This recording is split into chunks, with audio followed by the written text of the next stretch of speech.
24-3. So we are fast approaching the point in this NFL season where only one conversation really matters, and that is, can anyone beat the Chiefs? And the answer is yes. And the team with the best formula to do it in either conference is Buffalo. Here's the deal. Patrick Mahomes has lost 9 games as a pro, and he has averaged over 31 points in those. You cannot shut him down. You have to match him score for score, and Josh Allen is equipped to do that.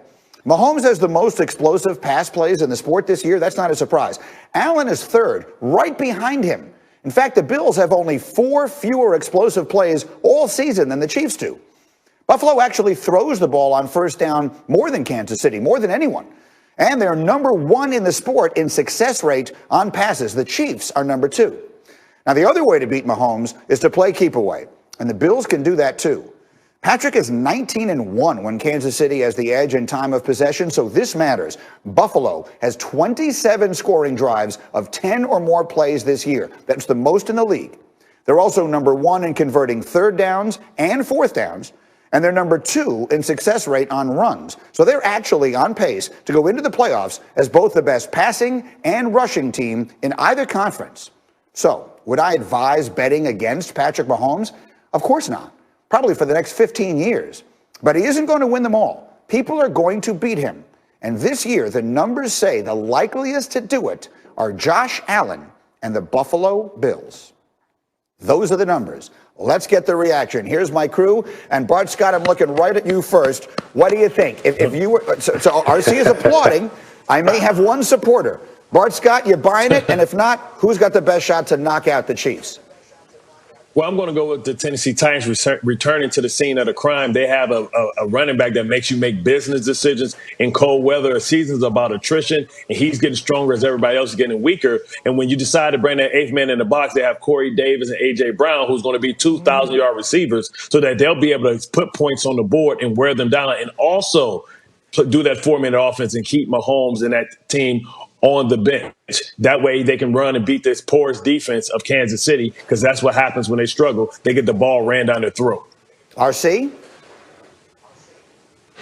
You know, Greeny, that was really good. And I thought to myself, you might be right. And then I thought about what Josh Allen looked like when he played Kansas City early on this year. Because, see, you can use all your big words and write this very, very poetic soliloquy. But then you got to remember, they played the game already. And Josh Allen didn't look good. And the Buffalo Bills didn't look explosive. So I'm sticking with the Pittsburgh Steelers. And I know they haven't looked like themselves or like they did early on in the year. But I expect this team to make the adjustments, to understand why they lost. Shut up, Bart. Why they lost this week. And you look at this team, now they have James Conner coming back. They also have Maurkice Pouncey coming back. And defensively, they understand what they had to do as they're replacing new pieces because of guys getting injured. So I expect the Pittsburgh Steelers to play well this week going forward and be the team that can challenge the Kansas City Chiefs on both sides of the football coming into the playoffs. Okay, Mark Sanchez, so if how about you? Buffalo beats Pittsburgh, then what do you say? Well, they play each other Sunday night. night. Same thing next week, Bart, especially on Friday. All right, Sanchez, go. I'm taking Buffalo. I mean, they won 5 of their last 6. Their last 2 or 3 are by double digits. I think they're a different team. I totally respect what Ryan Clark says about that game early on in the season. He's 100% right. I just think they're a different team. They're much better. Josh Allen is trending in the right direction. I mean, from his rookie year, his improvement is just uncanny. He's gone from like a 66 or 68 rating to a 106 or 108 passer rating. I mean, that kind of improvement's incredible. So he's showing the right trajectory. I think they're on the right track, and they'll be hot when the playoffs start. Let me make this clear, RC, and let me see if I can sell it to you this way. Do I expect the Bills to beat them? No. But if they play their game, if they play great, what they do is exactly what you need to do to beat the Kansas City Chiefs, whereas the Steelers would probably be thinking... No backpedaling, Greeny? Well, no, I'm not. My point, this is the point. The Chiefs are going to be the favorite to win the next 15 Super Bowls, but they're not going to. Yeah. So what beats them? What the Bills do well is what beats them. What the Steelers do well is not what beats them. What the Steelers want to do is they want to beat you with defense. Nobody is going to shut down Patrick Mahomes, and they're going to throw the ball 53 times. That means a lot of 3-and-outs. That means Patrick is on the field much too much. What the Steelers have been doing is exactly the opposite of what beats Kansas City. Hey, Greeny, I hear what you're saying, Greeny, and it sounds good. It sounds nice. But you know what? When I played in Pittsburgh, that's how we beat folks. You played defense. It didn't matter how many points they scored the week before you. You knew they weren't going to score that many points that week. And if you watch the game this week, Greeny, they ain't score that dang much against the Denver Broncos. So I'm not going to come on here because the Pittsburgh Steelers lost one game and totally turn on my former franchise. I'm not going to do it. I'm going to sit up here like Bart that says everything great about the Jets, says everything great about the Ravens until the Jets force them into it. That's it. So I don't care what happens, Greeny. I don't care how great your little down barrel is and all that and your Hall of Fame words. I'm not going against Steelers right now. Go ahead, Bart. That Nauru collar is choking the air to your brain, man, because you're not thinking straight. I tell you what, it's the Tennessee Titans. Back up. What Greeny said. Yeah, I didn't get the memo. And what Greeny said in his description was pretty much describing the Tennessee Titans. Yes, the Titans have that as well. That is an opportunity, but they're not as explosive offensively. That is the key. You need to be able to match them score for score in a game because you are not going to shut. That's how Brady beat him in the playoffs a few years ago. Brady beat him by keeping him on the bench the entire first half and then scoring enough points in the second half to beat him.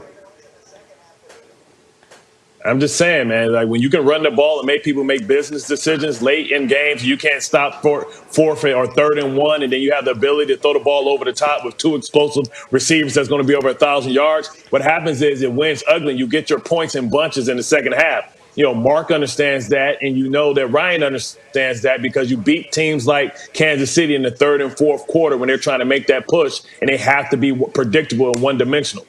We shall see. Again, all these teams play big games this weekend, including Pittsburgh and Buffalo head-to-head Sunday night in Orchard Park. Meanwhile, let's look at some of the other games this weekend. More or less, and Mark, I'm starting with you.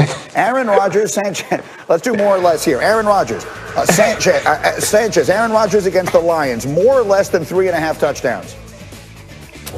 Oh, man, I know the love fest is going on, but I'm going to go with exactly 3, so give me less. I know he's still going to be on fire. 3 passing touchdowns is still a great game, but I can't get over these, half touchdowns. That whole thing makes it tough to gamble and tough to answer these questions. I'm out. Let's just go with 3. Yes, you have stumbled upon the whole key to the Las Vegas success. Bart, next. Derrick Henry against the Jaguars, more or less than 100 yards rushing. I'll tell you what, in honor of the Tiny Zeus Lesher, who we lost yesterday, this is the new Debo. This is the football Debo, snatching everybody's chains. He snatched nobody's chains more than the Jacksonville Jaguars in the last 4 matchups. Runs of 99, 54 yards, 74 yards. Put some respect on his name, man. Jacksonville has no chance. They're in the Trevor Lawrence sweepstakes. Okay, fair enough. So you go more. And then finally, RC, Russell Wilson against the Jets, more or less than 2.5 touchdowns. Tread lightly, right? Absolutely more. Russell Wilson will rebound this week playing against the New York Jets. The only person that's more excited than Russell Wilson is this week to be facing the team he's facing is Greeny because Taylor Swift is dropping her new album today. He's the only guy that's going to be able to have the smile on his face that Greeny will because he gets to play against the New York Jets. It's Evermore, the New York Jets, Greeny, and Russell Wilson. All the happiest people in the world because of each other. Correction. It dropped at midnight last night. We had a listening party, my daughter and her friends and I, at midnight last night. Another duet with Bon Iver, which is spectacular. Taylor Swift. Again, it dropped last night. It is Evermore. It is the sister